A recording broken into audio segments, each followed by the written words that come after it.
이렇게 므낫세가 통치할 때 이방신들을 이방 나라들보다도 더 심하게 섬겼다라고 이렇게 기록하고 있습니다. 여기까지 내용을 읽다 보면 이게 어찌게 된 일인가 싶습니다. 아버지는 하나님을 잘 섬겼는데 아들이 이렇게 말도 안 되게 정반대로 나라를 다스릴 수 있는가라는 그런 의문을 품게 되게 된다는 것입니다. 우리가 오늘 본문의 내용에서 나와 있는 내용만 가지고는 므낫세가 왜 이런 못된 왕이 되었는지 알 수가 없습니다. 좀 더 깊이 있게 이걸 이해하려면 어린 므낫세가 왕이 되었을 때 그 시대 상황이 어땠는가를 살펴보면 그가 그럴 수밖에 없었던 상황들을 우리가 이해하게 됩니다. 아버지 히스기야 왕 때 아수르는 어떻게 합니까? 남유다를 침공하려다가 그 히스기야가 하나님께 막 무릎 꿇고 기도하고 이렇게 하면서 그 아수르가 침공을 못합니다. 점령하지 못하고 대신 어떻게 하냐면 그 남유다의 주변 국가들을 점령하게 됩니다. 그렇게 해서 아수르에 의해서 점령당한 주변 국가들로부터 예전에는 남유다가 막 무역을 했습니다. 상거래를 했습니다. 근데 이걸 못하게 되는 거예요. 그 주변 나라가 아수르가 다 점령해버리니까 아수르의 어떤 그런 지시에 따르지 않겠습니까? 경제적으로 고립됐습니다. 이 말 요즘 말로 말하면 아수르에게 경제 제재를 당한 것입니다. 이렇게 되자 남유다의 경제는 어떻게 됐겠습니까? 피폐해졌겠죠. 이러면서 나라 안에는 아수르에게 조공을 바치더라도 주변 나라들과 경제 교류를 해야 되는 게 낫지 않겠느냐는 그런 여론들이 막 들끓었습니다. 그 조정에서, 그 정부에서, 그 나라의 그 신하들이 왕에게. 그럴 때 히스기야는 그런 가운데 죽게 됩니다. 죽고 그 어린 아들 므낫세가 왕이 되지요. 이 히스기야 왕의 그 반대 세력들, 그 아수르에게 들러붙자 뭐 이런 식으로 했던 그 신하들이 어떻게 했겠습니까? 그 어린 므낫세 왕에게 주변에 들러붙어 가지고 영향력을 행사한 겁니다. 이렇게 해야 됩니다. 이렇게 하니까 어린 므낫세가 뭘 알겠어요. 나라도 잘 돼도 모르는 12살짜리가. 그러니까 그렇게 따랐겠죠. 그렇게 해서 어린 므낫세 왕은 그 주변의 측근들에 의해서 친아수르 정책을 펼치게 됩니다. 그렇게 해서 아수르의 그 비호를 받아가지고 그제서 국제무역의 교역로가 열리게 됩니다. 이러면서 남유다가 활발한 무역으로 국내 경기가 회복되게 되고 지역 경제가 활발하게 되고 히스기야 때보다 므낫세 시대에 남유다가 아주 풍요롭고 안정을 누리게 됐다는 것입니다.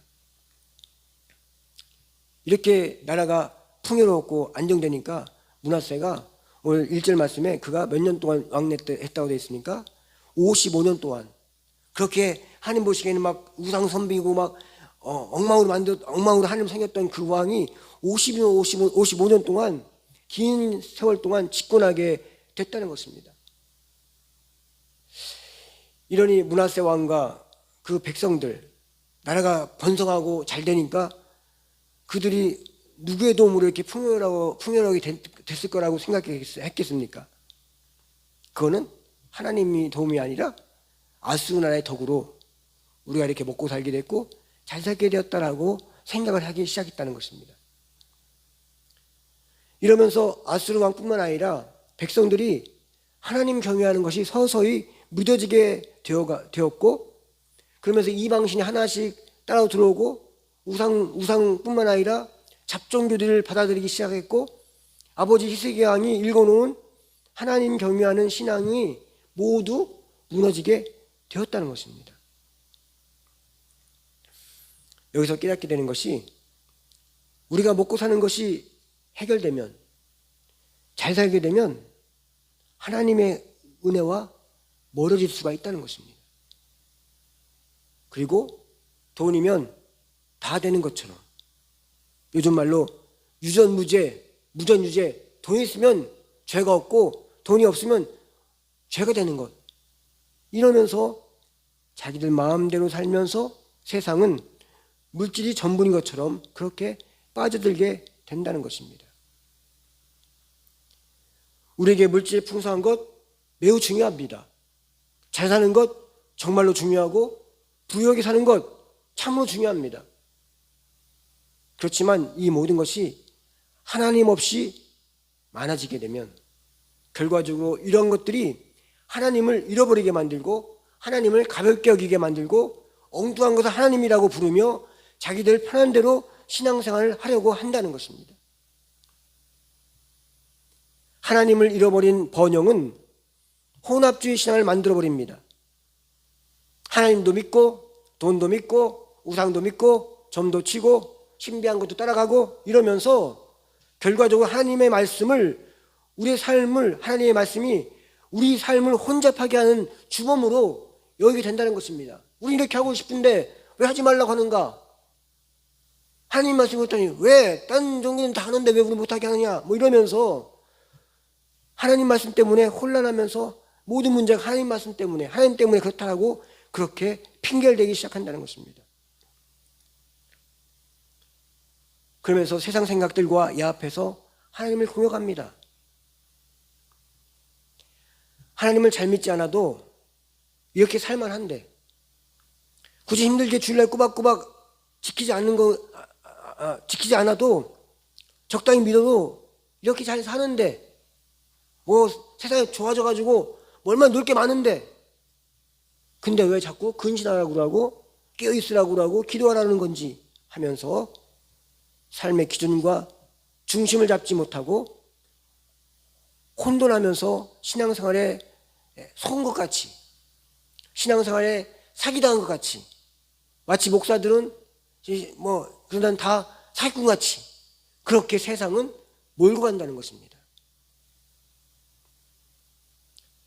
이런 생각들로 물들기 시작하면 하나님 말씀 따라 살지 않은 순종이 없이 하나님을 믿게 되는 것입니다.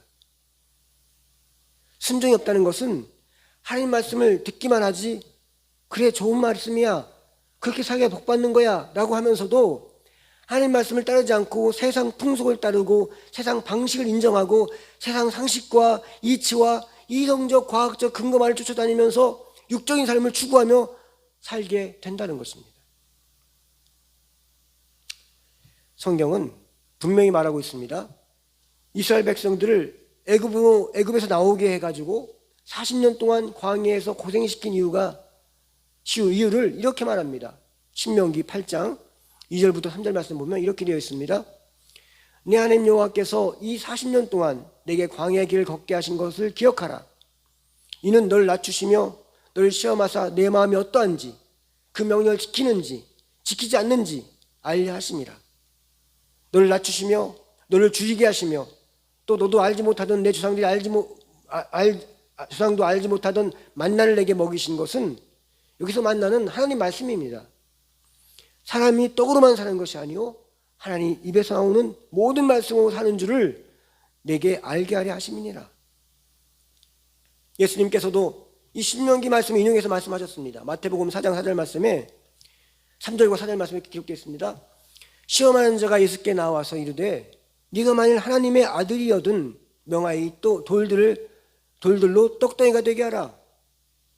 예수께서 대답하여 이르시되 기록되었을 때 사람이 떡으로만 살 것이 아니요 하나님의 입으로부터 나오는 모든 말씀으로 살 것이니라 하였느니라 하시니. 아멘. 이런 인생 광야 속에서 하나님 말씀이 없는 인생이 되면 떡만 있으면 살 수 있는 줄 착각하게 된다는 것입니다. 사람은 개, 소, 돼지가 아닙니다. 개, 소, 돼지는 떡만 있으면 삽니다. 그러나 사람은 하나님 말씀이 없으면 사람 무시를 못합니다. 사람답게 살지 못합니다. 사람임에도 짐승같이 살게 되는 것입니다. 하나님의 말씀이 없다는 말은 삶에 분별을 하지 못한다는 말입니다. 삶을 분별하지 못한다는 말입니다. 지금 내가 사는 것이 제대로 살고 있는 건지 복되게 살고 있는 건지 바르게 살고 있는 건지 모른다는 것입니다. 그래서 돈 많이 벌고 부자가 되고 먹고 사는데 문제가 없으면 그게 성공한 것이고 그게 복받은 것이고 그게 행복이라고 생각해서 자기가 괜찮은 사람인 줄 알고 있는 척하고 힘 있는 척하고 대단한 줄 알면서 교만하게 산다는 것입니다. 이러니 므낫세가 통치하던 남유다가 분별력을 잃은 것입니다. 먹고 사는 데 아무 문제가 없으니 하나님을 열심히 믿던 히스기야 왕 때보다 더 잘 사니 이게 뭐가 잘못된 줄도 모르고 지금 자신들이 누리고 사는 것이 천년만년 살 줄로 착각하고 있었다는 것입니다. 겉으로 보기에는 하나님을 믿지 않는데도 다른 종교를 믿는데 행복하게 사는 것 같이 보이는 사람들이 많이 있습니다. 그것은 우리는 영적으로 분별해야 됩니다. 사단 마귀는 봐라, 하나님 없이도 얼마든지 행복하게 살지 않냐? 라고 하면서 우리를 속이는 것입니다. 우리는 그런 생각을 들게 만드는 것입니다. 행복이 돈으로부터 나오는 것이 아닙니다. 축복 또한 부여로부터 나오는 것이 아닙니다. 우린 기억해야 됩니다. 진짜 행복과 축복은 이런 것으로부터 나오는 것이 아니라 하나님의 은혜로부터 나오는 것이라는 걸 우리는 잊지 말아야 할 것입니다. 여기 또 혼돈하지 말아야 할 것이 있습니다. 이게 무슨 말이냐? 여기까지 제가 쭉 얘기하면서 풍요한 거, 뭐 부자가 되는 거, 돈 많이 버는 거, 그러지 말라는 소리가 아닙니다.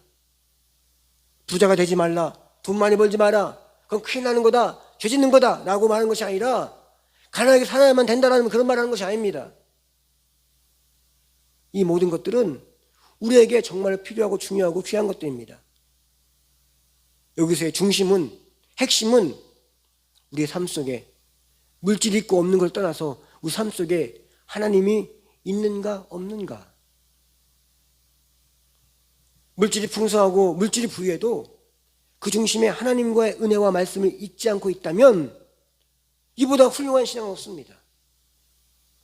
자기가 청렴 결백하다고 거지같이 산다고 해서 그게 믿음 좋은 게 아니에요.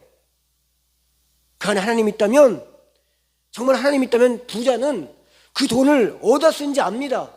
이 돈이 어떻게 써야 되는지, 어떻게 흘러가야 되는지 아는 것입니다. 왜? 하나님을 알기 때문에, 하나님을 믿기 때문에, 하나님께서 그 마음속에 부어주는 은혜가 있기 때문에 이 물질과 돈과 풍요로움이, 나의 잘된 형통함이 어떻게 표현되어지고 어떻게 나가야 되는지 아는 사람이라는 것입니다. 그게 훌륭한 신앙을 가진 사람입니다. 그렇지만 인생이 하나같이 하나님을 떠날 때 대부분 부유하고 풍요할 때라는 것입니다. 없을 때는 그렇게 하나님을 의지하고 하나님을 바라보았는데 이제 부유해지니까 그렇게 진심으로 하나님을 의지할 필요가 없다라고 생각들이 스물스물 들기 시작한다는 것입니다. 그러면서 세상도 섬기고 하나님도 섬기자는 어떤 혼합주의 신앙으로 변질되어 버리는 것입니다. 이 말을 엄밀히 말해보면 그동안 하나님을 믿는 것이 나의 부유를 위해서, 내가 잘 살기 위해서 믿었다는 말이 되는 것입니다. 그렇게 잘 살게 되니까, 나의 목적과 목표를 이루게 되니까 하나님을 일방적인 신같이, 많은 신들 중에 하나인 것 같이 그렇게 우습게 가볍게 여긴다는 것입니다. 이 말은 처음부터 하나님을 자신이 잘되기 위한 수단으로 우상처럼 섬겼다는 말입니다. 우리가 믿는 하나님은 물질의 부유함만을 구할 만큼 그렇게 작은 분이 아닙니다. 우리가 믿는 그 하나님은 수억만 광년을 가야 하는 그 어마어마한 우주를 만드시고 온 세상의 모든 생명을 주관하시고 우리 눈에 보이는 것뿐만 아니라 보이지 않는 것까지 만드신 어마어마하고 엄청난 분이십니다. 그 안에 하나님을 단순히 우리가 먹고 사는 문제나 해결해 주는 그 정도밖에 안 되는 하나님으로 알고 계시다면 잘못 믿는 겁니다. 우리 하나님은 우리 각자 인생의 사정을 다 아십니다. 나의 과거와 현재와 미래를 다 아시고 우리의 생명과 호흡과 맥박을 주관하시고 우리의 전생을 이끄시는, 인도하시는 분은 그 하나님 외에는 없습니다. 그런 하나님을 우리가 믿고 의지하는 것이 분명하다면 지금 당장은 아무것도 없는 것 같이 보여도 없는 것도 있게 하시고 안 되는 것도 되게 하시는 그 하나님이 우리의 복이고 우리의 살김을 믿어야 하는 것입니다. 므낫세 왕은 열왕기에서는 이렇게만 기록하고 있지만 역대하 33장 11절부터 13절에는 이렇게 그 끝을 기록하고 있습니다. 여호와께서 아수르 왕 군대 지휘관들이 와서 치기하매 그들이 므낫세를 사로잡고 쇠사슬로 결박하여 바벨론으로 끌고 간지라. 그가 환난을 당하여 그의 하나님 여호와께 간구하고 그의 조상들의 하나님 앞에 크게 겸손하여 기도하였으므로 하나님의 그의 기도를 받으시며 그의 간구를 들으시사 그가 예루살렘에 돌아와서 다시 왕이 앉게 하심에 므낫세가 그제서야 여호와께서 하나님이신 줄을 알았더라. 아멘. 다행입니다. 므낫세 왕이 하나님께 매를 맞고 진대를 받고서야 여호와를 하나님인 줄 알게 되었다는 말이 정말 다행입니다. 여기서 므낫세의 복이 무엇입니까? 잘 안 된 것, 그것입니다. 11절에 쇠사슬에 결박되어서 사로잡혀 바벨론으로 끌려간 것, 그것이 그게 어찌 보면 복이었다는 것입니다. 왜입니까? 그 일을 12절 13절에 이렇게 말하지 않습니까? 그가 환난을 당하여 그 하나님 여호와께 간구하고 그의 조상이 하나님께 크게 겸손하여 기도함으로 하나님이 그의 기도를 들으심으로 그의 간구를 들으시사 그가 예루살렘으로 돌아와서 다시 왕이 앉게 하심에 므낫세가 그제서야 여호와께서 하나님인 줄을 알았더라. 이게 복이 아니고 무엇이겠습니까? 왕일지라도 큰 권세 힘을 가졌을지라도 나라의 모든 재물이 다 자기 것 같을지라도 그것이 얼마든지 복이 아니라는 것입니다. 하나님을 하나님일 줄 아는 것, 하나님이 내 인생을 주관하신 분임을 아는 것, 알게 되는 것, 그것이 복입니다. 거기에서 물질도 나오고 삶의 의욕도 나오고 삶의 희망도 나오고 꿈도 나오고 비전도 나오고 낙심 가운데 소망도 품을 수 있고 정말로 가난하여도 큰 놀라운 하나님께서 복 주실 물질의 복을 주고 하는 그런 희망도 갖게 되는 것이 하나님을 하나님으로 할 때 우린 그 마음을 갖게 된다는 것입니다. 그것이 되었을 때 므낫세 왕이 다시 왕이 자리에 회복된 것입니다. 그때부터 므낫세 왕은 진짜 왕이 된 것입니다. 하나님을 아는 왕, 이게 진짜 왕입니다. 하나님을 아는 인생, 그게 참 인생입니다. 하나님 아는 물질, 부요, 성공, 그게 참 부요고 참 성공입니다. 아버지 히스기야 왕은 하나님을 잘 섬겼는데 그 아들 므낫세는 하나님을 잘 섬기지 못했습니다. 이걸 보니까 오늘 말씀의 제목처럼 신앙은 유전되는 것이 아닙니다. 우리 부모가 예수 잘 믿었으니 나도 믿음이 좋은 것 아닙니다. 내가 열심히 예수를 잘 믿으니까 내 자식도 잘 믿는 것 아닙니다. 로마서 10장 9절부터 10절 말씀에 그렇게 말씀합니다. 네가 만일 내 입으로 예수를 주로 시인하며 네 하나님께 또 하나님께서 그를 죽은 자 가운데서 살리신 것을 내 마음에 믿으면 구원을 받으리라. 사람이 마음으로 믿어 의에 이르고 입으로 시인하여 구원에 이르리니라. 아멘. 각자가 예수를 나의 자신의 마음으로 믿어야 하는 것입니다. 각자가 예수를 자신의 입술로 시인해야 하는 것입니다. 구원은 부모의 믿음으로, 자식의 믿음으로, 형제의 믿음으로, 친구의 믿음으로 받는 것이 아닙니다. 구원은 내 믿음으로 받는 것입니다. 그랬을 때 하나님이 나의 하나님이 나만의 하나님이 되는 것입니다. 나를 위한 하나님이 되는 것입니다. 나의 하나님이 분명히 되어지는 것입니다. 그리고 그분이 내 인생의 주인이 되어주시는 것입니다.